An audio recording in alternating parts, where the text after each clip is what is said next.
कक्षा में आपका स्वागत। आज हम 28वें श्लोक का अध्ययन करेंगे और इसमें क्या है, ये ऐसी घटना है जिसको क्या है रंगमंच पर नहीं दिखाया जाता, इसलिए उसको नेपथ्य में इस तरह की आवाज़ आती है। नेपथ्य का मतलब होता है पर्दा। तो पर्दे के पीछे इस तरह की आवाज़ आती है नाटक में कि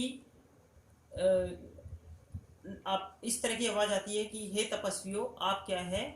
वहाँ पर विचरण करने वाले, आश्रम में विचरण करने वाले जो जानवर हैं या जो पशु पक्षी हैं उनकी क्या है आप रक्षा करें, क्योंकि शिकार खेलने के लिए राजा दुष्यंत क्या है आश्रम में प्रवेश कर चुका है। तो उस समय क्या है, जब वो राजा अंदर प्रवेश करता है, आश्रम में आता है, तो उस समय का चित्रण करते हैं और ये बताते हैं नेपथ्य के माध्यम से कि आप क्या है इस प्रकार से धूली, जो जब राजा अंदर प्रवेश करता है तो उसका जो रथ है, उसके घोड़े जो हैं, इतनी तेजी से रथ के घोड़े चल रहे थे कि उसकी धूली जो है वो आकाश में उड़ रही थी। और वो आकाश में उड़ते हुए कैसी दिखाई दे रही थी, जैसे अस्त होता हुआ सूर्य होता है उसकी लालिमा दिखाई देती है, ऐसी वो लाल रंग की थी और टिड्डियों के दल के समूह के समान लाल थी। और वो क्या है किस तरह से पड़ रही थी, वृक्षों पर जो वहाँ के आश्रम के तपोवन के जो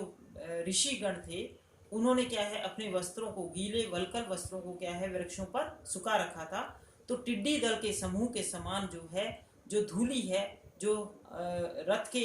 घोड़े हैं उनके द्वारा उड़ाई गई जो धूली है वो उनके वस्त्रों के ऊपर पड़ रही थी। तो ये जो टिड्डी दल जो होता है वो कृषि के लिए भी नुकसानदेह होता है। इसी तरह से जो धूली है,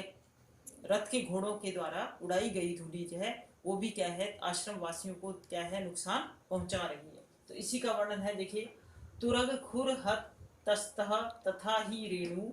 विटप विषक्त जलाद्र वल्कलेषु पतति परिणता अरुण प्रकाशा शलभ समूहा इवाश्रम द्रुमेशु। तुरग खुर, तुरग मतलब होता है घोड़ा, खुर मतलब उसके खुरों से उड़ाई, आहत उड़ाई गई जो रेणु अर्थात जो धूली है वो कैसी है, परिणत अरुण प्रकाशा, अस्त होने वाले, परिणत मतलब जो पूर्ण रूप से लाल हो गया है, ऐसे अस्त होने वाले सूर्य के प्रकाश के समान लाल। और कैसी है, शलभ समूहा, टिड्डी दल के समान जो है रेणु जो है यानी कि जो धूली है वो क्या है, विटप विषक्त जलाद्र वल्कलेषु।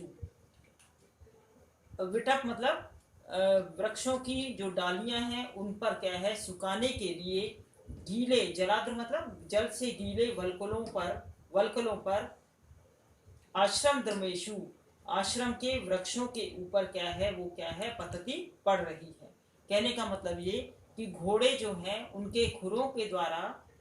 उड़ाई गई जो धूली है वो कैसी है, परिणत अरुण प्रकाशा,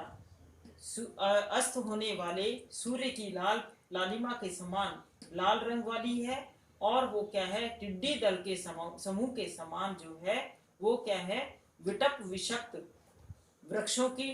डालियों के ऊपर सुखाए गए